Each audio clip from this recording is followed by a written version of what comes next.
Assalamualaikum warahmatullahi wabarakatuh. Perkenalkan, nama saya Nur Fadliana, NIM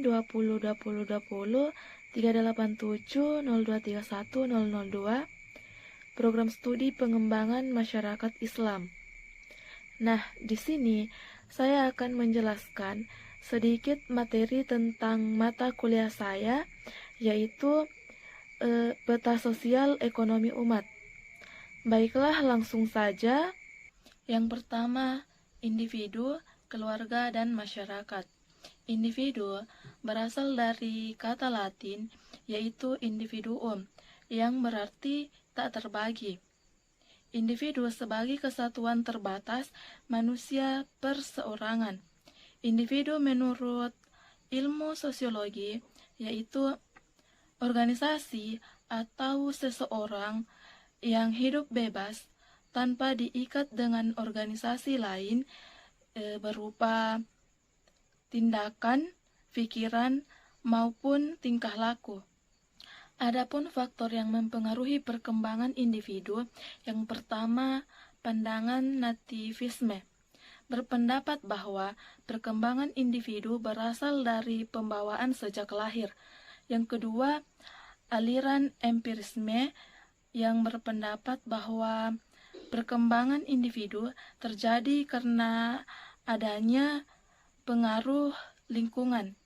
Kemudian yang ketiga, menurut teori konfigurasi, berpendapat bahwa perkembangan individu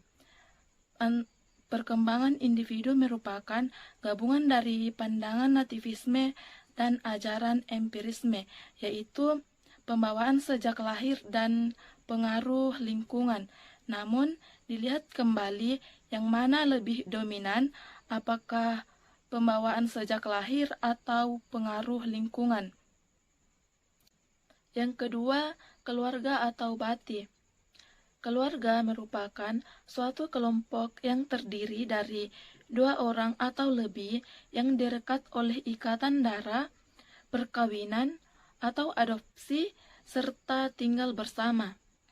Dalam perspektif Islam, keluarga merupakan suatu kesatuan hubungan antara laki-laki dan perempuan yang sudah menikah secara sah sesuai dengan ketentuan ajaran Islam.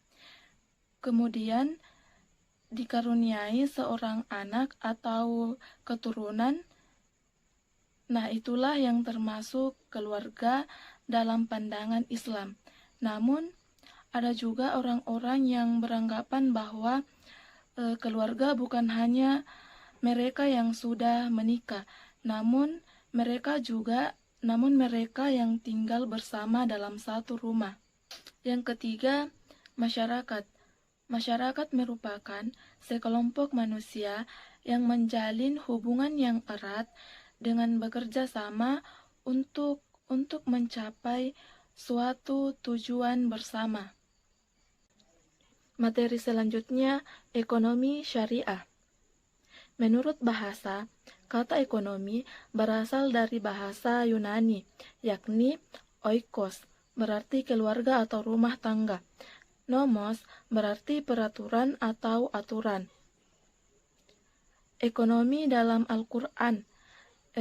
Perspektif ekonomi dalam Al-Quran diidentikan dengan iktishad, yang berarti di mana kita sebagai umat muslim sebaiknya memanfaatkan secara baik-baik tanpa merusak nikmat apapun itu yang diberikan oleh Allah Subhanahu wa Ta'ala.